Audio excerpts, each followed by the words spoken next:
Hey everyone, Necromancer 1040 here. I got another deck profile for you. I know it's been a while since the last deck profile, but yeah, I just been really busy with just stuff in general and just like all the updates that have been happening and just like with all these major Yu-Gi-Oh events and tournaments. Yeah, glad to finally get back to deck profiles. I really enjoy these. And so I thought we'd take a look at this one together. This is actually a deck I've had for a while.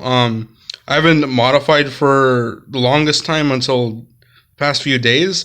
I just wanted to let you guys know, or show you guys what kind of ideas I had in this deck, because I think it's important in the deck building process to see where you start at. And yeah, let's take a look at what I got so far. Yeah. So we're going to start off with the main deck here. And I'm going to start with 3 Dragunity Phalanx. I think that's how you pronounce his name. So he's just another one of your equip cards, equip monsters. Mainly you want to summon this guy out. You want to equip this guy onto Dragunity Ducks.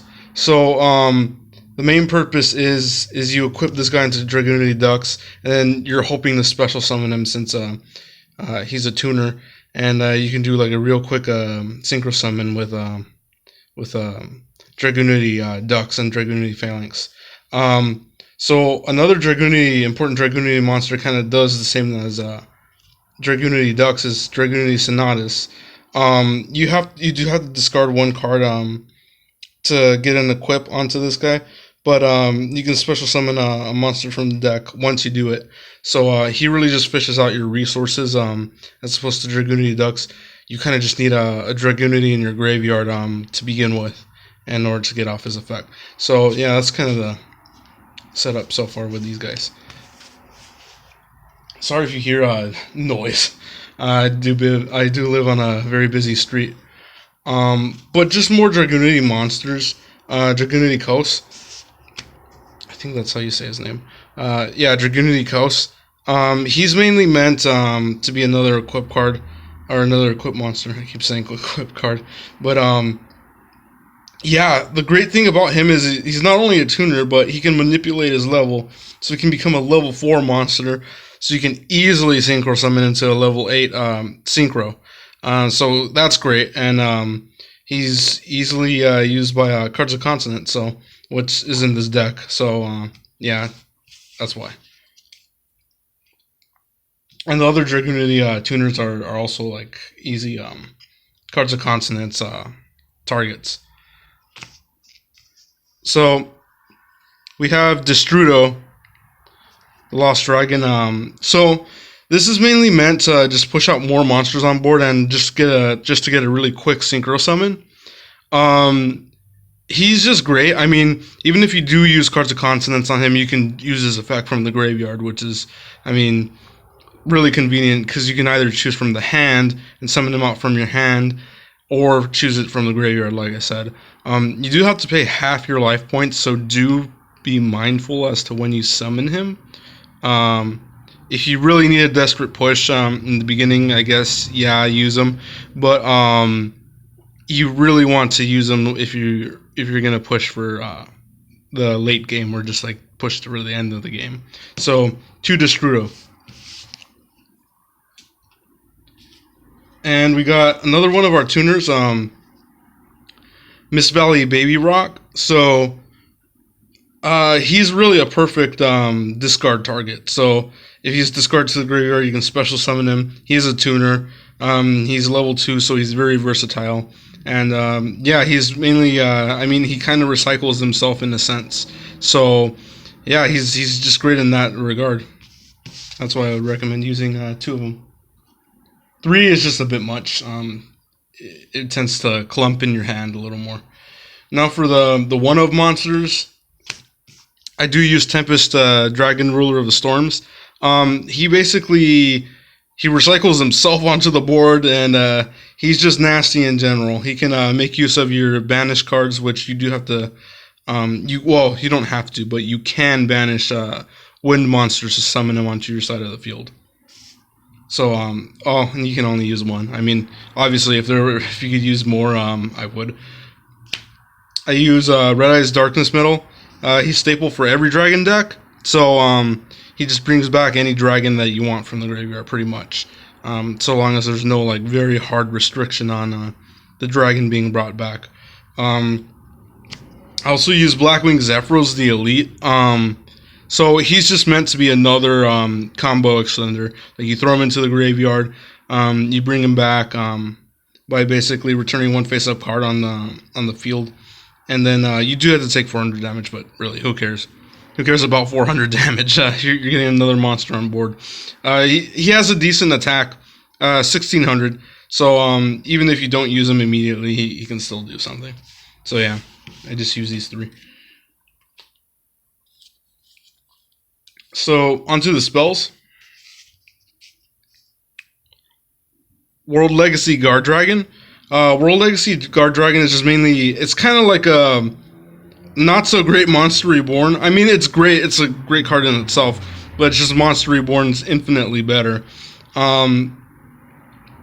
So you can target one level 4 monster or dragon monster in your graveyard. That's the qualification. And then add it to your hand or special summon it. Another thing is that you can move your dragon monster into another monster zone if you really need it to open up for a link play or something like that. But this is overall a great card. That's why I use 3 copies.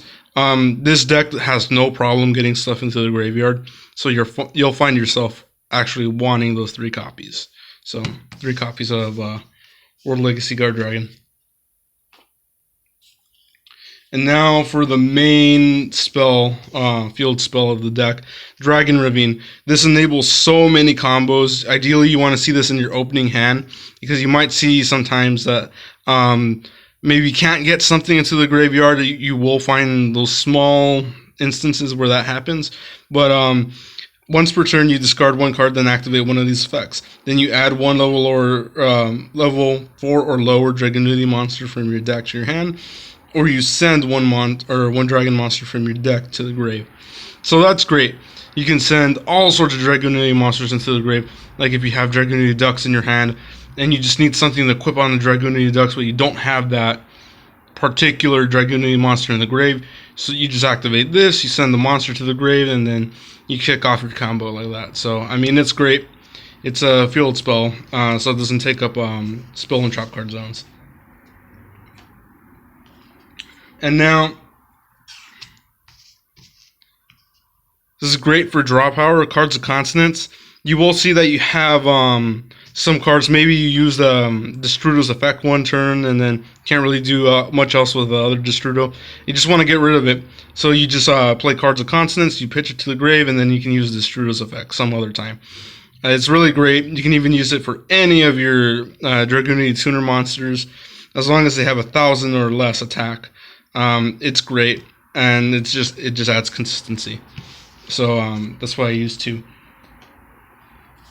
Terraforming searches out your field spell to just basically kick off your combos. There will be those times where you don't see the field spell in your hand, so this is almost like your 4th copy of it. So yeah, why not use it? I use Upstart Goblin just for draw power. Foolish Burial, obviously.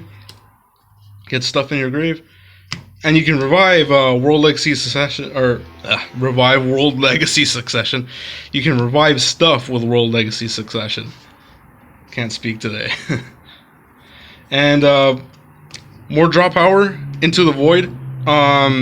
This is great if you just have a lot of board presence. You play Into the Void, you just discard more into your grave, and then you just use those resources. You discard a bunch of Dragunity monsters to the grave, and then you can just revive something with World Legacy Guard Dragon, or you can bring it, or you can equip it on with Dragunity Ducks if you do have it in your hand.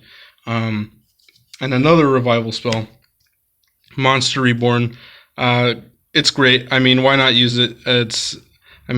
It should be used in a lot more decks, in my opinion, but it's one of the best revival spells, in my opinion. So yeah.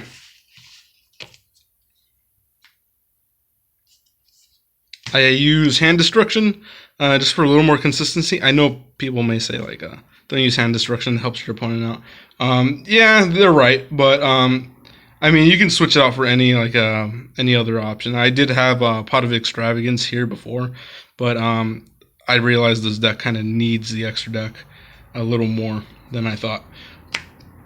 I use a Dragon's Mirror. We do use a 5-headed dragon. Based on the amount of monsters that you do dump into the grave, particularly dragon monsters, it's basically a free summon almost. You just need to get the 5 dragons to your graveyard, and then bam, Dragon's Mirror. More extenders, Scapegoat. You can easily go into Saryudra with Scapegoat. Just set it face down, pass your turn, and then wait for your opponent, and it ends his turn. Bam, activate Scapegoat. You basically have Saryudra if you link appropriately. And the last of the one-ofs for the spell lineup is Reasoning. I love this card to death.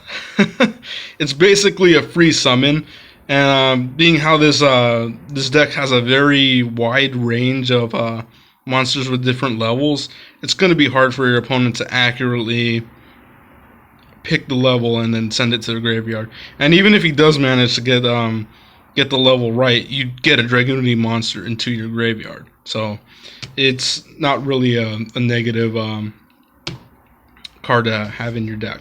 So yeah.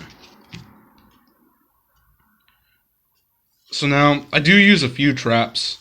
I use Goes and Match because you basically only have wind monsters in this graveyard, with exception to a few monsters like the Blackwing Zephyros we were using before. But in other cases, you do close out matches with Goes and Match, especially combo decks. I mean, they just cry when they see Goes and Match. You can switch this out for any other Floodgate, honestly. You can put there can be only one, or just whatever pick you want. But I just choose Goes and Match for my purposes. And the last trap, Mirror Force. You can use any of the Mirror Forces. I just had this one lying around, so I do use Mirror Force in this deck. So that's why. This deck can be vulnerable, so stuff like Goes and Match and Mirror Force can really help out in a pinch. So that's one thing to take into consideration. Now onto the extra deck. So obviously we're gonna use Dragunity Romulus. He's basically your searcher of the deck. He summons things out. Yeah, whatever he summons out.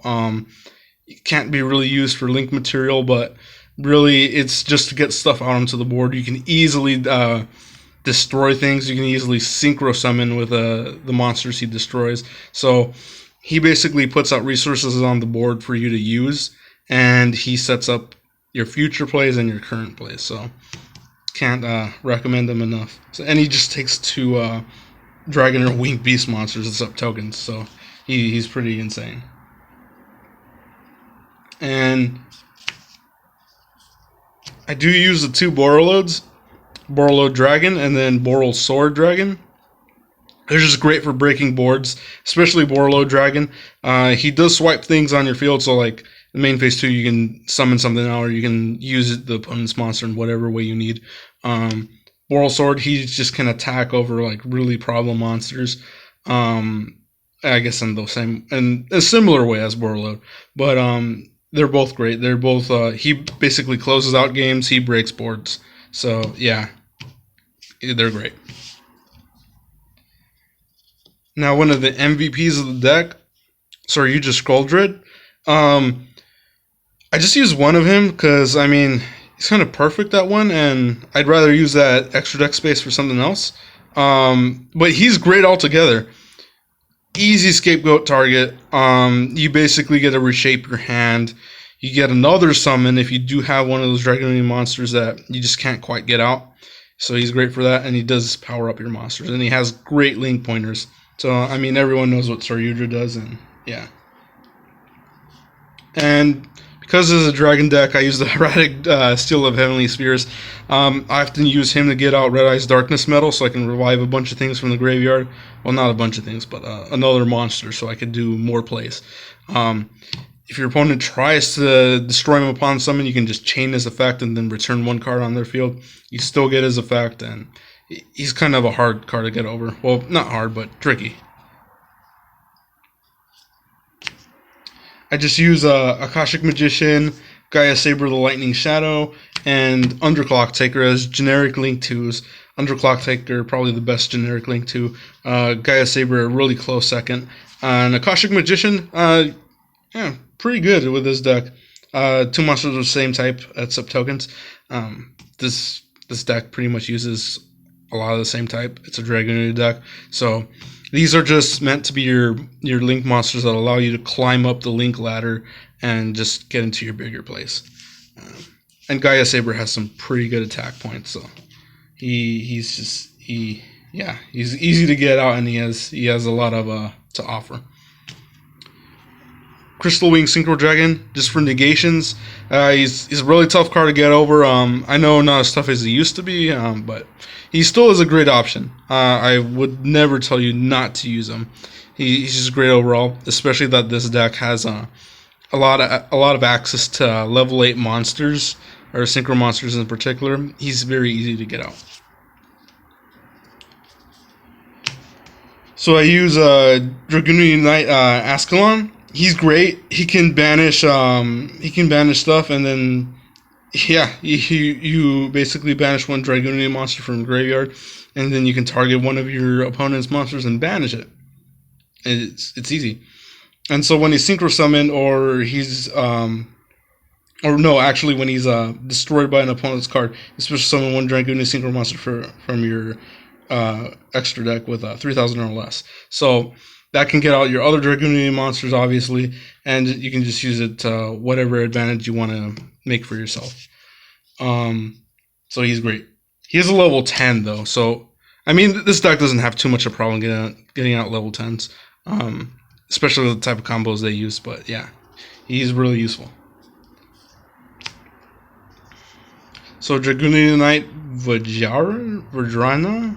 I don't know how to pronounce his name, but he can basically double his attack strength. He can KO your opponent pretty quick. So yeah, and he's easy to summon out. He's a level 6. He's basically your Dragunity Ducks play. It's easy to get him out, so yeah, why not use him? So I use 2 copies of Dragunity Knight Gaidir. So he just basically searches out more of your Dragunity monsters or Wing Beast monsters. He's just meant to basically extend your card advantage or your plays.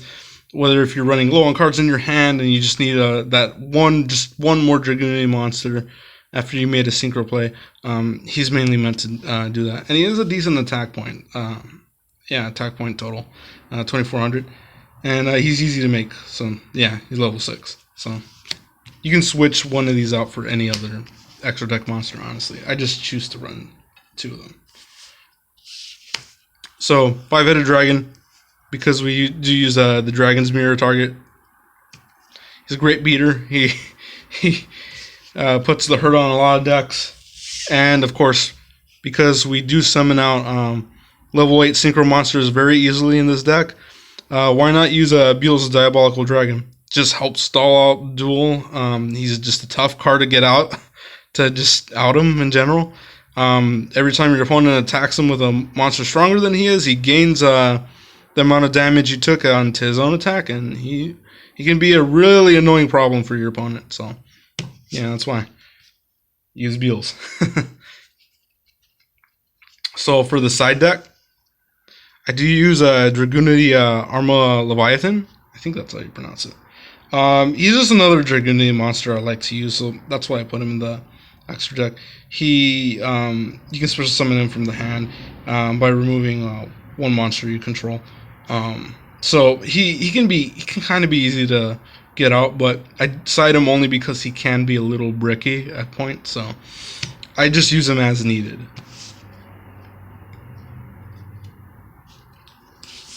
So I was actually thinking of putting him in the main deck, Treeborn Frog, mainly because I could just foolish him into the grave. But I do have him in the side deck.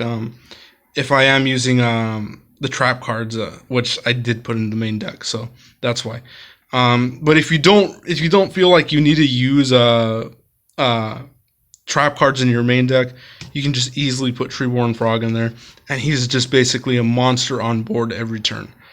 So long as you don't have spells or cards in your spell and trap card zone. So he does a lot for you. And speaking of which, more floodgates in the side deck. Rivalry of the Warlords. That's just another floodgate that can just clean house on your opponent on those annoying combo decks. I used it in tandem with Goes and Match, and usually pretty much it causes people to scoop. So yeah. Well, this is a card you guys haven't seen in a while. Breakthrough Skill. Yeah. Hasn't seen play in a long time, but I thought it's really useful. I mean, you can negate an opponent's monster's card effect, and if it goes into the grave, you can banish it, and you can reuse its effect. Negate an opponent's monster effect. So why not? I mean, I was thinking of bumping this up to 2 and putting it into the main deck, but I just use it as needed. I've always liked this card, and yeah, so I thought I'd give it a try. Bottomless Trap Hole. Just to prevent your opponent from, whether if they're just like in the very critical moment of making their key play, whether if it's summoning like one of their key monsters, just bottomless, stop them. You can add more copies of it if you want. I just choose to use one. And speaking of which, the other Mirror Force cards. So I use Quaking Mirror Force and the other copy of Mirror Force. Like I said, this deck can be delicate at times. It can be very fragile. It's almost like a glass cannon. It doesn't really put out like huge monsters on board, but it does swarm the field pretty quickly. But on the flip side, your opponent can board wipe you, and then it's kind of hard to recover from there. So that's why these cards kind of buy you some time. And so, Dragunity Divine Lance. That's mainly for your Vajrayana. Yeah, I still can't pronounce that guy's name. But that's mainly used for Vajrayana to basically make him crazy strong. So, yeah. Just it gains attack equal to its level times 100. So, it's unaffected by trap effects, which, I mean, it can't really be affected by impermanence unless they target this card first. Well, impermanence doesn't target, but unless they get this card first. Yeah. Double summon. Sometimes you just need to summon another monster, and that's why I put double summon in there. It just gives you an extra summon. Normal summon. But yeah. Oops, dropping stuff here. I also use Pot of Extravagance. I just put it in the side deck because I realize if you do banish cards in your extra deck, it is kind of fragile. So I'm kind of thinking of what I should effectively replace it to. I mean, it is great to draw 2 cards off this, but the extra deck is a little sensitive if you start banishing it. So, yeah. And lastly, Forbidden Lance. Another card you haven't seen in a while. So this card's great. It can protect your own monsters from spells or traps. They're basically unaffected. So it's not like they just have like a generic protection effect. They're just literally unaffected. You can use this on your own monsters if you just really need one to stick around. If they're activating like a spell card that destroys. Or you can use it on your opponent's monster when you're attacking to basically decrease your opponent's monster's attack strength, so you can just get it off the field. So it's pretty versatile. It's a quick play. So honestly, I think it's still great for what it is. So yeah, Forbidden Lance, 1 copy. And yeah, that pretty much wraps up the deck profile for Dragunities. I hope you guys really like this video. I mean, I've always wanted to build a Dragunity deck. And yeah, it's great to actually see them get some support and love from a few sets ago. Well, actually, more than a few sets ago. But in the form of Romulus. But yeah, I just want to show you what I had so far, and I might do like an update on this deck. I mean, I probably will, given that I like Dragunity so much. But yeah, with that, I'll catch you guys in the next video, and thank you so much for watching. All right, bye.